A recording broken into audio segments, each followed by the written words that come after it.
Terry Canny, and I have a little bit of a comment and then a question. After attending most planning commission meetings and city council meetings for over a year, my feeling is that the current trend is to put residents last. I think that the university student rules, tourists rule over residents, and then we have a city that very often does not want to uphold current zoning, and they also don't want to do any code enforcement. So as far as I'm concerned, that puts the regular resident on the bottom end of the totem pole.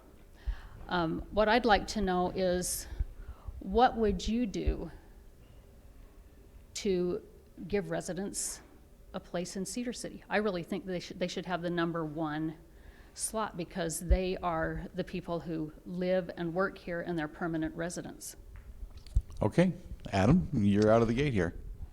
So I completely agree with you. I think that the way that the city has handled the master plan or the general plan for the growth of the city, they change it too frequently. That general plan needs to be more solid to where the citizens can look at the general plan and know when they're buying a piece of property or they're building a home, what to expect around them.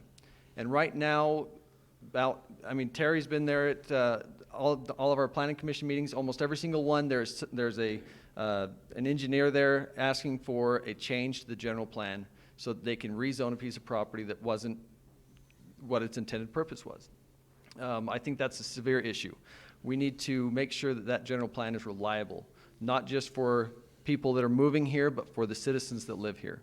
I think that we need to make sure that going to making sure that the citizens feel like they're the top priority, that goes back to the council needs to be more responsible to the citizens.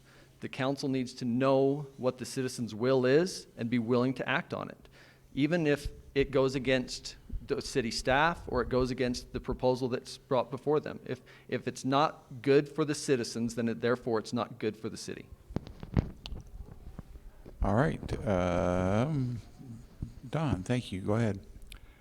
I agree. We are servants of you guys. You guys vote us into office.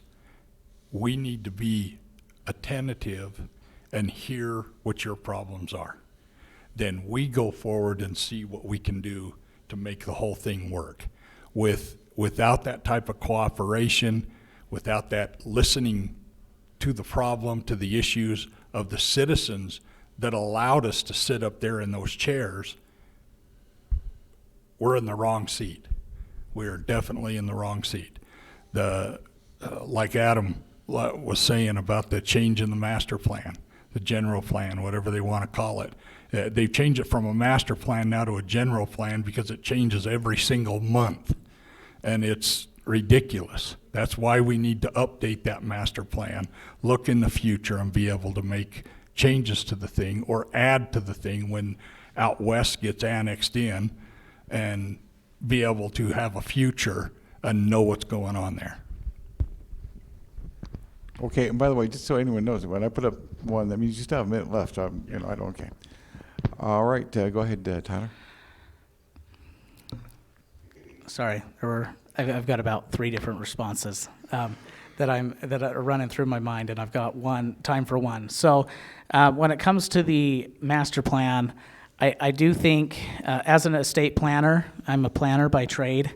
The more detailed a plan usually is, the more likely it is to be blind to the future, to changes in economies, markets, and situations. I do think, though, that we need, in revisiting our master plan, we need to find more ways to locate our higher density near our major arteries of travel and our lower density away from those. We have, it's really sad to see high density developments going in places where there's not a single store, within a mile or more. There's not a single,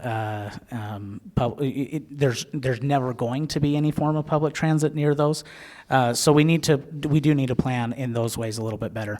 But second, I would like to see us stand for more things rather than against. So for example, if residents of an area have an undeveloped area around them, rather than saying, no, we don't want this, no, we don't want this, let's as a city, find ways to encourage the things we do want, so that when developers go through the expense of engineering and creating plans, they already know it's something that's going to be approved, rather than taking this plan that they came up with to perhaps be shot down.